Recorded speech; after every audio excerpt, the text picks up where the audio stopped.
ನಮಸ್ಕಾರ ವೀಕ್ಷಕರೇ, ಕಲ್ಪತರು ನ್ಯೂಸ್ಗೆ ಸ್ವಾಗತ. ತುಮಕೂರು ಹಿರಿಯ ರಂಗಭೂಮಿ ಕಲಾವಿದರು, ಕೇಂದ್ರ ಸಂಗೀತ ನಾಟಕ ಅಕಾಡೆಮಿ ಪ್ರಶಸ್ತಿ ಪುರಸ್ಕೃತರು, ಹರಿಕಥಾ ವಿದ್ವಾನ್ ಕಲಾಶ್ರೀ ಡಾಕ್ಟರ್ ಲಕ್ಷ್ಮಣ್ ದಾಸ್ ರವರ 79ನೇ ವರ್ಷದ ಜನ್ಮದಿನಾಚರಣೆಯ ಅಂಗವಾಗಿ ಇಂದು ಅವರ ಅಭಿಮಾನಿಗಳಿಂದ ಶ್ರೀಯುತರನ್ನು ಸನ್ಮಾನಿಸಿ ಶುಭ ಕೋರಿದರು. ಈ ಸಂದರ್ಭದಲ್ಲಿ ಅಖಿಲ ಭಾರತ ದಲಿತ ಕ್ರಿಯಾ ಸಮಿತಿಯ ರಾಜ್ಯ ಉಪಾಧ್ಯಕ್ಷರಾದ ಇಂದ್ರಕುಮಾರ್ ಡಿಕೆ ಮಾತನಾಡಿ, ಶ್ರೀಯುತರು ನಮ್ಮ ಕಲ್ಪತರು ನಾಡಿನ ಹೆಮ್ಮೆಯ ಪ್ರತೀಕ. ಇವರು ನಮ್ಮ ನಾಡು, ನುಡಿ, ಸಂಸ್ಕೃತಿಯನ್ನು ಎಲ್ಲೆಡೆ ಬಿತ್ತಿಸುವ ಕಲೆಯನ್ನು ಜೀವಂತವಾಗಿರಿಸಲು ಸಹಕರಿಸುತ್ತಾ ಬರುತ್ತಿದ್ದಾರೆ. ಇವರನ್ನು ನಮ್ಮ ಸರ್ಕಾರಗಳು ಗುರುತಿಸಿ ಮುಂದಿನ ದಿನಗಳಲ್ಲಿ ಪದ್ಮಶ್ರೀ ಪ್ರಶಸ್ತಿಯನ್ನು ನೀಡುವುದರೊಂದಿಗೆ ಹಿರಿಯ ರಂಗಭೂಮಿ ಕಲಾವಿದರಿಗೆ ಗೌರವವನ್ನು ಸಲ್ಲಿಸಬೇಕು ಎಂದು ಸರ್ಕಾರಕ್ಕೆ ಒತ್ತಾಯಿಸಿದರು. ಈ ಸಂದರ್ಭದಲ್ಲಿ ಕಲಾವಿದರುಗಳಾದ ದಿಬ್ಬೂರು ಮಂಜು, ಮುಖಂಡರುಗಳಾದ PN ರಾಮಯ್ಯ, TD ಮೂರ್ತಿ, ದೊಡ್ಡಯ್ಯ, ರಾಮಲಿಂಗಯ್ಯ, ರಾಮಾಂಜನೇಯ, ಸಿದ್ದಲಿಂಗಯ್ಯ ಸೇರಿದಂತೆ ಇನ್ನಿತರರು ಉಪಸ್ಥಿತರಿದ್ದರು. ವರದಿ ಇಂದ್ರಕುಮಾರ್ ಡಿಕೆ. ಇಂದು ಶುಭ ದಿವಸ. ಈ ನಾಡಿನ, ಈ ರಾಷ್ಟ್ರದ ಪ್ರಸಿದ್ಧ ಕಥಾಕೀರ್ತನಕಾರರು, ರಂಗಭೂಮಿಯ ಹಿರಿಯ ಕಲಾವಿದರು, ಕೇಂದ್ರ ಸಂಗೀತ ನೃತ್ಯ ಅಕಾಡೆಮಿಯ ರಾಷ್ಟ್ರ ಪ್ರಶಸ್ತಿ ಪುರಸ್ಕೃತರು, ತುಮಕೂರು ವಿಶ್ವವಿದ್ಯಾನಿಲಯದ ಗೌರವ ಡಾಕ್ಟರೇಟ್ ಪ್ರಶಸ್ತಿ ಪಡೆದಂತವರು, ಕರ್ನಾಟಕ ಕಲಾಶ್ರೀ ಪ್ರಶಸ್ತಿಯನ್ನು ಪಡೆದಿರ್ತಕ್ಕಂಥ ಧೀಮಂತ ವ್ಯಕ್ತಿಗಳು, ರಾಜ್ಯೋತ್ಸವ ಪ್ರಶಸ್ತಿಯನ್ನು ಪಡೆದಿರ್ತಕ್ಕಂಥ ನಮ್ಮ ಕಥಾಕೀರ್ತನಕಾರರಲ್ಲಿ ಒಬ್ಬರಾಗಿರ್ತಕ್ಕಂಥ ಹಾಗೂ ಸಹಸ್ರ ಚಂದ್ರ ದರ್ಶನದತ್ತ ಹೆಜ್ಜೆ ಇಡುತ್ತಿರುವ ಈ ಸುಸಂದರ್ಭದಲ್ಲಿ ಭಗವಂತನು ಅವರಿಗೆ ಆಯಸ್ಸು, ಆರೋಗ್ಯ, ಐಶ್ವರ್ಯ ಎಲ್ಲವನ್ನು ಕೊಟ್ಟು ಕಾಪಾಡಲಿ ಅಂತೇಳಿ ಕರ್ನಾಟಕ ಕಲಾಶ್ರೀ ಡಾಕ್ಟರ್ ಶ್ರೀ ಲಕ್ಷ್ಮಣ್ ದಾಸ್ ಅವರಿಗೆ ತಮ್ಮೆಲ್ಲರ ಪರವಾಗಿ ಅವರಿಗೆ ಹೃತ್ಪೂರ್ವಕ ಶಾಲೋತ್ಸವ ಮೂಲಕ ನಮೋ ಬುದ್ಧಾಯ. ಸಾಧು ಸಾಧು ಸಾಧು ಒಂದು ಶಾಸ್ತ್ರಗಳಿಗೆ ನನ್ನನ್ನು ಸಾಕ್ಷೀಕರಿಸಿದ ಸೇರಿಕೊಂಡು ಎಲ್ಲ ನಮ್ಮ ಊರಿನಲ್ಲಿ ಕುಮಾರ್ PN ರಾಮಯ್ಯನವರು ತುಂಬ ಸಂತೋಷ ಆಗಿದೆ. ಕಾರಣ ಬಸವನ ಸಾಧನೆಯವರು ಸಕ್ರಿಯವಾಗಿ ಕಾರ್ಯನಿರ್ವಹಿಸಿರ್ತಕ್ಕಂಥ ಒಬ್ಬ ಆತ್ಮೀಯ ವ್ಯಕ್ತಿಗಳಾಗಿದೆ.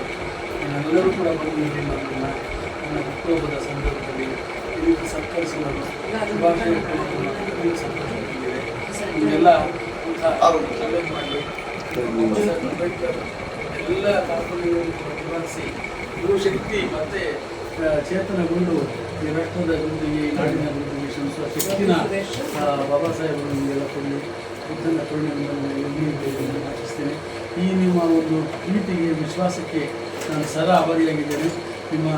ನಮ್ಮ ಮುಂದಿನ ಮಾರ್ಗದಲ್ಲಿ ನೀವು ಏನು ಹೇಳೋದು ಕೂಡ ನಿಮ್ಮ ಒಂದು ಕಾರ್ಯತತ್ಪರತೆಗೆ ನಾನು ಕೂಡ ನಿಮ್ಮ ಜೊತೆ ಇರ್ತೀನಿ. ನೀವೆಲ್ಲರೂ ಕೂಡ ನೀವೆಲ್ಲ ಸೇರಿ ಒಟ್ಟಾಗಿ ಬಾಬಾ ಸಾಹೇಬ್ ಅಂಬೇಡ್ಕರ್ ಅವರ ಬುದ್ಧನ ಗೌರವಿಸ್ಕೊಂಡು ಪೂಜಿಸಿಕೊಂಡು ಅವರ ತತ್ವಗಳ ಅನುಸಂಧಾನ ಹೇಳೋಣ ಅಂತ ಹೇಳಿ ಈ ಸಂದರ್ಭದಲ್ಲಿ ನಾನು ಆಶಿಸ್ತೀನಿ. ನಿಮಗೆಲ್ಲರಿಗೂ ಕೂಡ ಸಾಹೇಬರ ಬಾಬಾ ಸಾಹೇಬರ ಕರುಣೆ, ಬುದ್ಧನ ಕರುಣೆ ಇದೆ ಅಂತ ಹೇಳಿ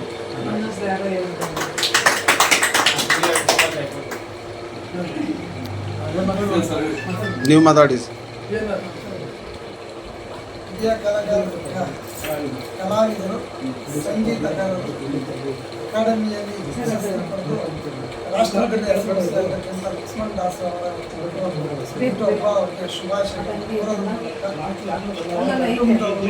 ಅವರ ಆರೋಗ್ಯ, ಆಯುಷ್ಯ ಹೆಚ್ಚಿಗೆ ಇರಲಿ ಅಂತ, ಅವರ ಸೇವೆ ನಾಡಿಗೆ, ದೇಶಕ್ಕೆ ಇನ್ನೂ ಹೆಚ್ಚಿನ ಕೊಡುಗೆ ಕೊಡಲಿ ಅಂತ ಹೇಳ್ತಾ ಈ ಸಂದರ್ಭದಲ್ಲಿ, ಯಾಕಂದರೆ ಇತ್ತೀಚಿನ ದಿನಗಳಲ್ಲಿ ಕಲಾವಿದರು, ಕಲೆಗಳು ಈ ಸಂದರ್ಭದಲ್ಲಿ ಇಂಥ ನಾಡಿಗೆ ಭರವಸೆಯ ಬೆಳಕಾಗಿ ಅಂದರೆ ಹೆಸರುವಾಸಿಯಾಗಿ ನಮ್ಮೆಲ್ಲರಿಗೂ ಸ್ಫೂರ್ತಿದಾಯಕರಾಗಿ ಯುವ ಶಕ್ತಿಗಳಿಗೆ, ಯುವ ಕಲಾವಿದರಿಗೆ, ಯುವ ಸಾಂಸ್ಕೃತಿಕ ಕ್ರೀಡಾಳುಗಳಿಗೆ ನಾಡು, ನುಡಿ, ಜಲ ಎಲ್ಲ ವಿಚಾರಗಳಲ್ಲೂ ಹೋರಾಟ ಮಾಡ್ಕೊಂಡು ಬಂದಿದ್ದಾರೆ. ಹಾಗಾಗಿ ಇವತ್ತು ಅವರಿಗೆ ಹುಟ್ಟು ದಿವಸ ಶುಭಾಶಯಗಳನ್ನು ಕೊಡ್ತಾ ಅವರೆಲ್ಲ ಅವರ ಆರೋಗ್ಯ ವೃದ್ಧಿಸಲಿ ಅಂತ ಹೇಳಿ ನಮ್ಮ ಮಾತನ್ನು ಮುಗಿಸ್ತಾ ಇದ್ದೀನಿ. ಈ ದಿನ ಒಳ್ಳೆಯ ಶುಭ ದಿನ. ಏಕೆಂದರೆ ಕರ್ನಾಟಕದ ಉದ್ದಕ್ಕೂ ಹೆಸರು ಮಾಡಿರುವಂಥ ಕಲಾಶ್ರೀ ಅಂತ ನಮ್ಮ ಡಾಕ್ಟರ್ ಲಕ್ಷ್ಮಣ್ ದಾಸ್ ಅವರಿಗೆ 79ನೇ ಜನ್ಮದಿನದ ಶುಭಾಶಯಗಳು. ಈ ದಿನ ನಾನು ಹೇಳಕ್ಕೆ ಏನು ಇಷ್ಟಪಡ್ತೀನಿ ಅಂದರೆ, ಇವರ ಗುರುವಿನ ನೇರದಲ್ಲಿ ಎಷ್ಟೋ ಶಿಷ್ಯಂದಿರು ಬೆಳಕಿಗೆ ಬರಬೇಕು, ಇನ್ನೂ ಉನ್ನತ ಸ್ಥಾನದಲ್ಲಿ ಇರಬೇಕು. ಹಾಗಾಗಿ ಕಲೆ ಅನ್ನೋದು ಯಾರೊಬ್ಬರು ಸುತ್ತಲ್ಲ. ಅವರ ಕಲೆಗೆ ತಕ್ಕಂಥ ಪ್ರೋತ್ಸಾಹ ನಾವೇ ಕೊಡಬೇಕು, ನಮ್ಮ ಕರ್ನಾಟಕ ಜನತೆ ಕೊಡಬೇಕು. ಅವ್ರನ್ನ ಗುಡಿಸಿ ಈಗ ಏನು ಭಾರತ ಸರ್ಕಾರ ಇರ್ಬೋದು, ಕರ್ನಾಟಕ ಸರ್ಕಾರ ಇರ್ಬೋದು, ನಮ್ಮ ಲಕ್ಷ್ಮಣದಾಸ್ ಅವರ ಸೇವೆಯನ್ನು ಗುರುತಿಸಿ ಪದ್ಮಶ್ರೀ ಪ್ರಶಸ್ತಿ ನೀಡಬೇಕು ಅಂತ ಈ ಪೂರ್ವವಾಗಿ ಎಲ್ಲ ಸಂಘಟನೆಯ ಕನ್ನಡ ಪರ, ದಲಿತ ಪರ ಹೋರಾಟಗಾರರ ಚಿಂತನೆ ಪರವಾಗಿ ಸರ್ಕಾರಕ್ಕೆ ಈ ಮೂಲಕ ಒತ್ತಾಯ ಮಾಡ್ಕೊಂಡಿದ್ದೀವಿ. ಈ ಕೂಡಲೇ ಪರಿಗಣಿಸಿ ಪದ್ಮಶ್ರೀ ಪ್ರಶಸ್ತಿಗೆ ಆಯ್ಕೆ ಮಾಡಬೇಕು ಅಂತ ನಮ್ದೊಂದು ವಿನಂತಿ.